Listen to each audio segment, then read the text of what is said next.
marvelous name. This morning I'll be coming from the book of Job. Book of Job, the 42nd chapter. The book of Job, the 42nd chapter. And I'll be reading from 10, verses 10 through verse 15. Amen? When Job prayed for his friends, when Job prayed for his friends, when Job prayed for his friends, the Lord restored. The Lord restored. The Lord restored his fortunes. I'm reading from the New Living Translation. When Job prayed for his friends, the Lord restored his fortunes. In fact, the Lord gave him twice as much as before. Then all his brothers, sisters, and former friends came and feasted with him in his home. And they consoled him and comforted him because of all the trials the Lord had brought against him. And each of them brought him a gift of money and a gold ring. So the Lord blessed Job in the second half.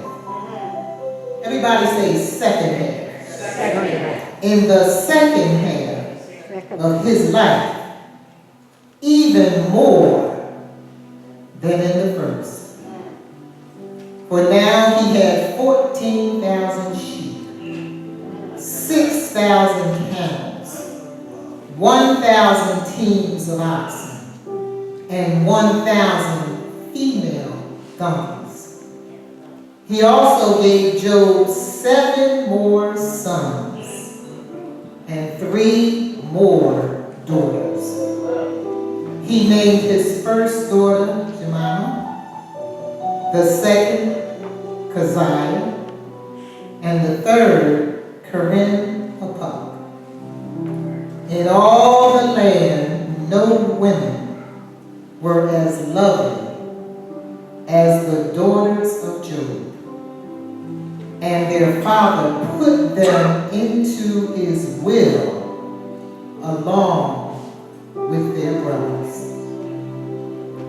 When Job prayed for his friends, the Lord restored his fortune, and the second half of his life was even more prosperous than the beginning. The title of my sermon today is He Will Restore. Amen. He will restore. Now, hopefully everyone here today knows the story of Job. He was a very prosperous farmer, and he lived in the land of Uz. Not Oz, Uz, usually. He lived in the land of Uz. He was a man of upright character. He was a man who loved God. He had thousands of sheep, camels, and other livestock. He had a large family, 7 sons and 3 daughters. He had a wife, and he had many servants. His life was filled with prestige, with possessions, with people, and with power. But guess what? Job was tested. Job was tested. He was suddenly assaulted on every side. On every side. Devastated.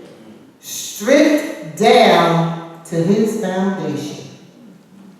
But his life had been built on God. And he endured.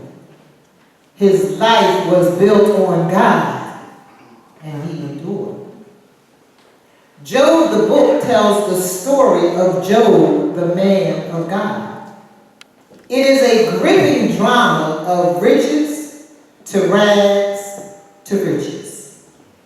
A theological treatise about suffering and divine sovereignty, and a picture of faith that endures. As you read Job, analyze your life and check your foundation. May you be able to say that when all is gone,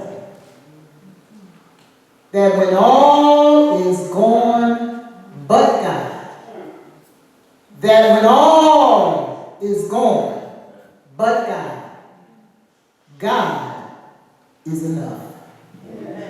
Amen. When storms come, and they will come, church, when storms come, only solid foundations will be able to survive the unbridled fury. Only those foundations can be used for rebuilding after the storm. For any building, the foundation is critical. For any building, the foundation is critical. What is your faith built on? What are you built on? Your foundation is critical. Your foundation must be deep enough and solid enough to withstand the weight of the building and other stresses. You have to be deep. Your foundation must be deep and solid and able to stand. When the evil day comes, can you stand? Or will you be knocked down? Lives are like buildings, and the quality of each one's foundation will determine the quality of the whole. Some will stand, some won't. Can you know, and do you know today, will you be able to stand? Will you be able to stand? Too often, inferior materials are used. And when tests come, you crumble. Too often, we use the wrong thing. We lean on the wrong thing. We depend on the wrong thing. And what happens? When the test comes, we crumble. God allowed Satan to destroy Job's flocks, his possessions, his children, and his health. Yet, Job refused to give up on God. Can we say that today? Can we say that with a certainty that no matter what happens on our lives, I still believe God. I still trust God. I still have faith in God. Even though he did not understand why this was happening to him. You know, we always need a reason. Well, what in the world did I do? Why did this happen to me? Lord, I go to church. Lord, I give my tithes. Lord, I speak to folk. Lord, I do everything you tell me to do. Lord, I make sure my children go to church. Lord, I go to church every Sunday. Lord, I go to Bible study. Lord, I go to this meeting and that meeting. Why is this happening to me? Church, I want you to know, bad things happen to good people. Amen? Amen? Bad things happen to good people. And he didn't understand why this was happening. He went to church. He made sacrifices. He did all, quote, that we think we're supposed to do. He lost all he had through no fault of his own. It became clear that he was not meant to know the reasons. God doesn't have to tell us why things happen to us. Amen? Amen. He doesn't have to tell us. Our job is to trust him in him. No matter what goes on, we're to trust him in him. Believe him in him. He would have to face life with the answers and explanations held back. I'm not going to tell you. You are going to go through this trouble. I don't have to tell you why. I just want to know, will you be faithful? Will you be able to stand? Will you trust me? Only then would his faith be fully developed. As we see calamity and suffering in the book of Job, we must remember that we live in a fallen world, and good behavior is not always rewarded, and bad behavior is not always punished. And we know that from looking at the news, amen? We got a good example of that on Pennsylvania Avenue, amen? Amen. But God is still God, and God is still in control. When we see a notorious criminal prospering or an innocent baby killed, we say, that's wrong. And it is. It is. It is wrong. Sin has twisted justice. Sin has twisted justice and made our world unpredictable and ugly. Sin has done this. During Job's day, the father was the family's religious leader. Because there were no priests to instruct him in God's laws, Job acted as the priest and offered sacrifices to God to ask for forgiveness for sins, for himself and for his family. This demonstrated that Job did not consider himself sinless. Even then, he did not consider himself sinless. He made sacrifices unto God. Job did this out of conviction and love for God, not just because it was his role as head of the house. Why do you do what you do? Do you do it out of love of God, or do you do it to be seen? Do you do it out of love of God, or do you do it to be recognized? Why do you do what you do? He did what he did because he loved God. Because he was a man of God. And he was convicted to do that. And not just because he was the head of his household. He showed deep concern for the spiritual welfare of his children. Today, this morning, when we had prayer, you showed concern for the spiritual welfare of your children, of your grandchildren. That's what Job did. Can we say that all the time? Are we doing all that we need to do for our young people? Are we praying for them? Are we leading them in the right direction? Are we talking about them, criticizing them? They hear that all day long. They don't need to hear it from the body of Christ. Amen? Amen. We're to be loving and kind and to show them the right way. They don't know. You have to teach them. Fearful that they might have sinned unknowingly, he offered sacrifices for his children. He was even afraid that they might have sinned unknowingly, not knowingly to do the right thing. So he made sacrifices for them. This was Job's regular service. He did this all the time. He did this all the time. That's why when this unforeseen thing came upon him, he couldn't understand it. Lord, I've done everything. I've done everything you told me to do. I even went above and beyond, even though we can't go above and beyond what God tells us. But he did everything he was supposed to do. And yet, trouble came. Church, I'm here to tell you this morning, do whatever you know to do. Do everything you know to do the right thing. But trouble will come. The word tells us in this life you will have trouble. But be of good cheer, because I have overcome the world. Think it not strange when things come upon you, but just know in your heart that God is with you. He said he'll never leave you nor forsake you.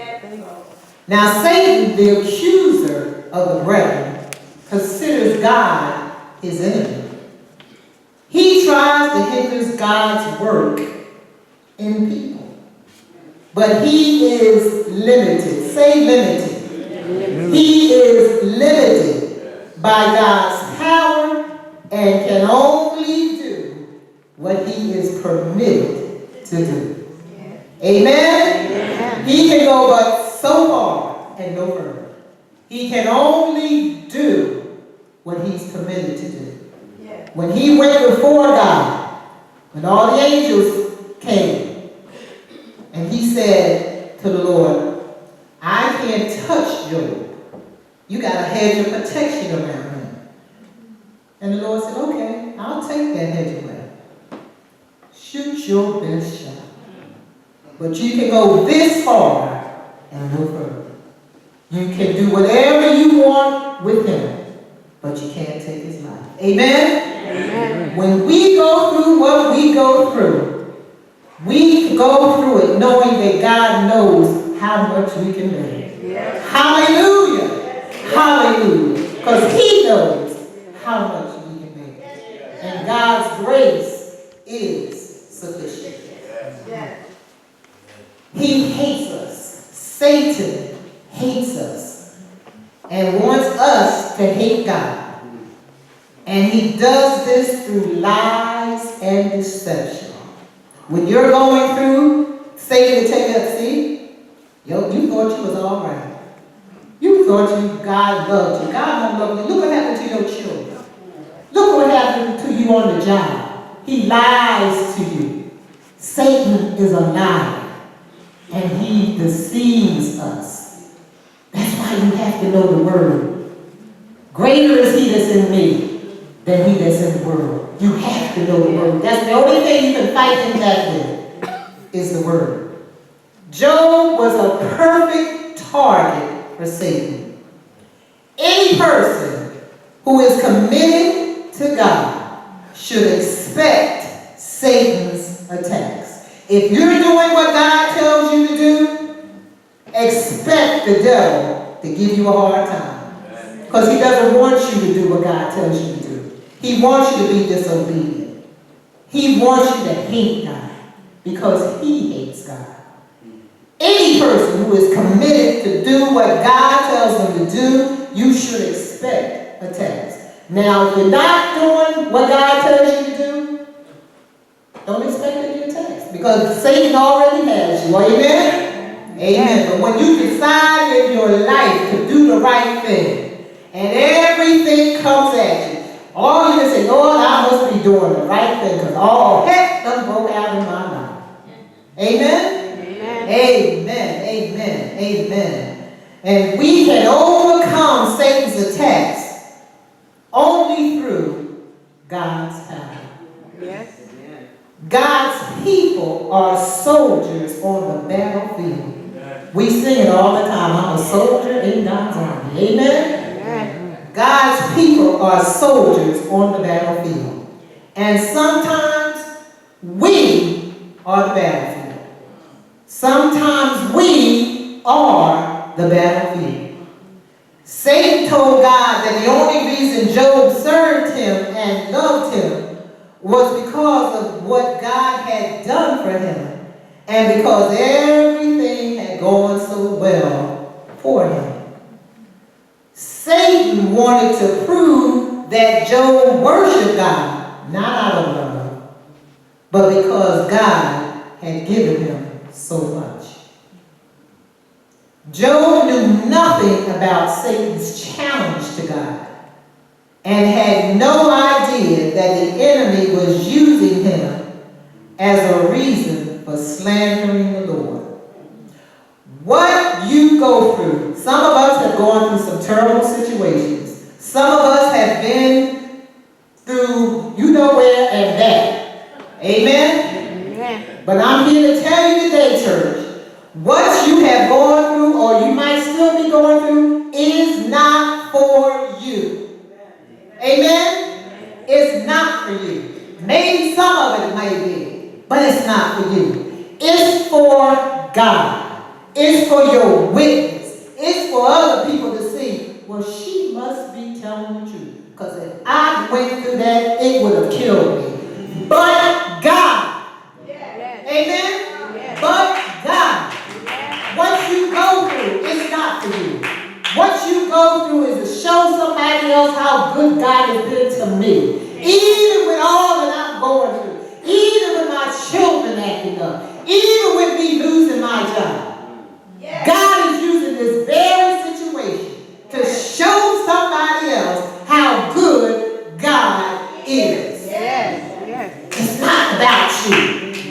It's not about you. We always think it's about us. It's not about us. It's about God. And it's about God growing us up in Him. You will come out better after this trial than you went in. Amen. Because you have learned something. Yes. You've seen another side of God that you've never seen before. You've seen Him provide food for you when you didn't know where the food was coming from. Yes. You've seen Him pay a bill when the people were coming to cut your stuff off. You've seen Him take care of your children. Keep them in college when you didn't know where the money was coming from. Yes. You went to the doctor and the doctor said you got so many years or months to live and you still here. Yes. And the doctor done went on to his Lord. Yes. You've seen God move in your life. Amen? Amen? Amen. What you go through, church, it's not for you. It's for somebody else. It's for somebody else. Now, why does God allow His children to suffer? Although there is an explanation, we may not know it while we're here on earth. Some things we won't find out till we get to heaven. Amen? That's why eternity is a long time. Because a lot of us have a long list to ask Jesus when we see Him. Lord, why did this happen? Lord, why did that happen? Some of the answers you won't get on this side. That's where your faith comes in. That's where you have to learn to trust God and believe Him. Because, church, He loves you, but He wants you stronger for the next trial. As Elder Lex said last week, we're either going in a trial, coming out of a trial, or in a trial right now. It's to build us up. So when the next one comes, we can stand a little longer and a little taller. Because your last one didn't wipe you out. Amen? Amen. Amen. Amen.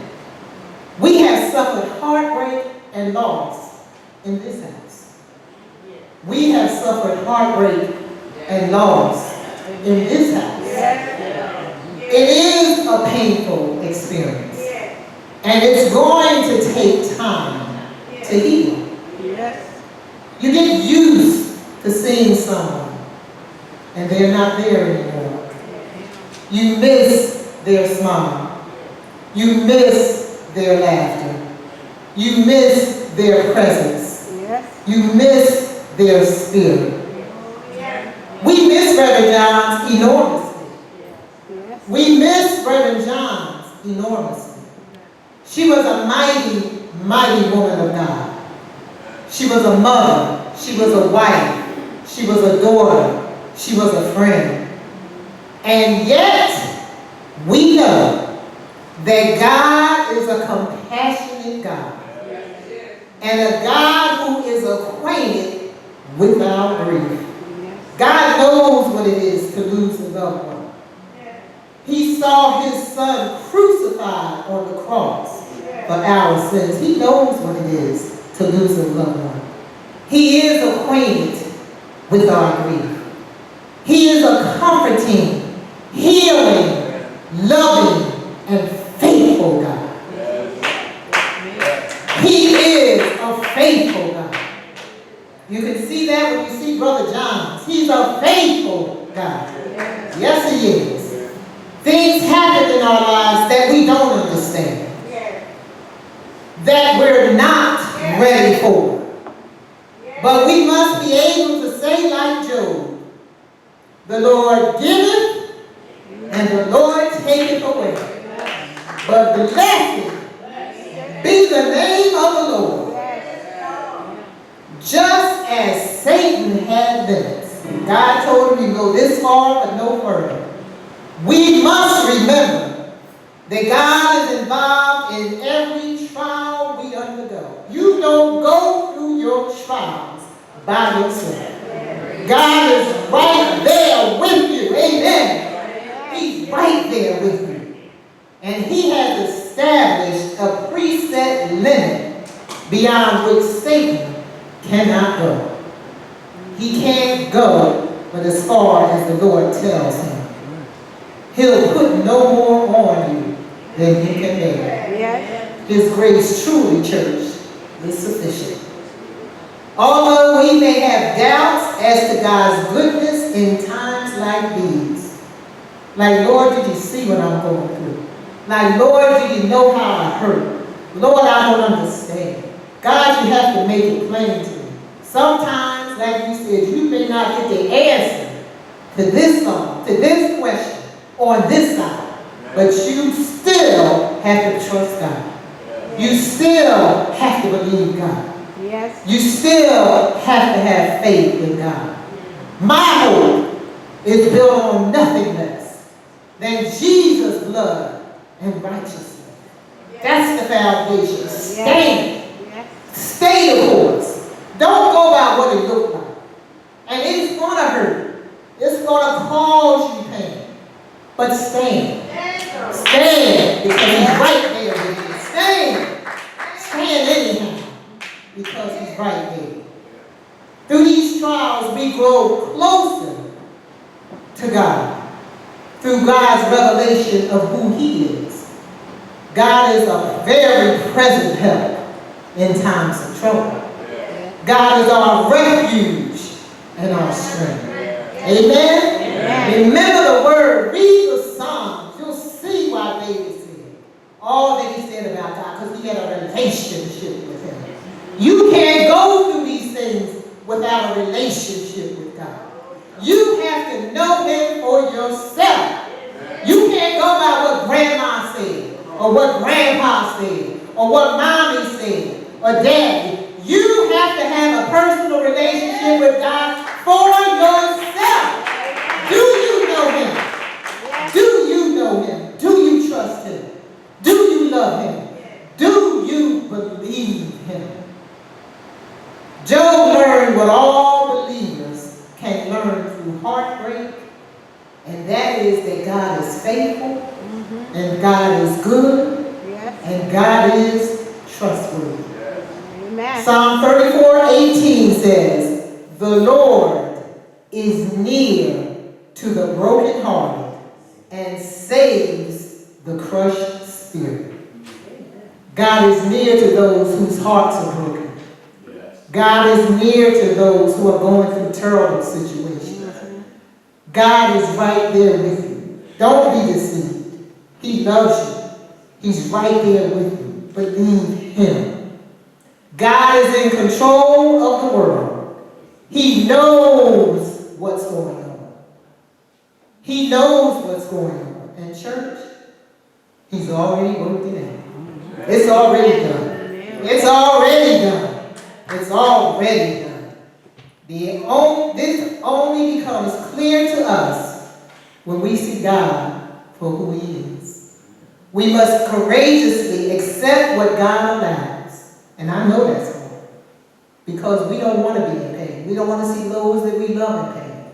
We don't want to go through pain. We must courageously accept what God allows. Because he knows what's best for us. Yes, he does. In our lives, and remain firmly committed to him. Yes. Remain firmly committed to him.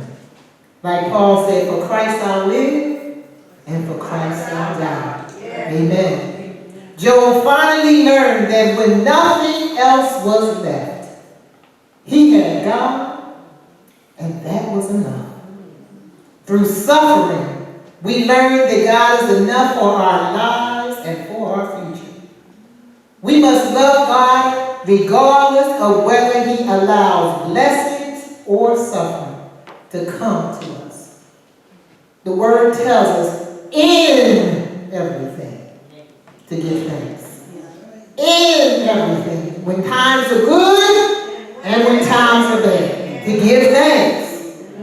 In everything, give thanks. Testing is difficult. Trials are difficult. But the result is often a deeper relationship with God. You find out you know God in a totally different way. A way you've never known Him before. Those who endure the testing of their faith will experience God's great rewards in the end. It is easy to think that we have all the answers. In reality, only God knows exactly why events unfold as they do. And we must submit to Him as sovereign. God knows what to do, when to do it, and how to do it. God is in control.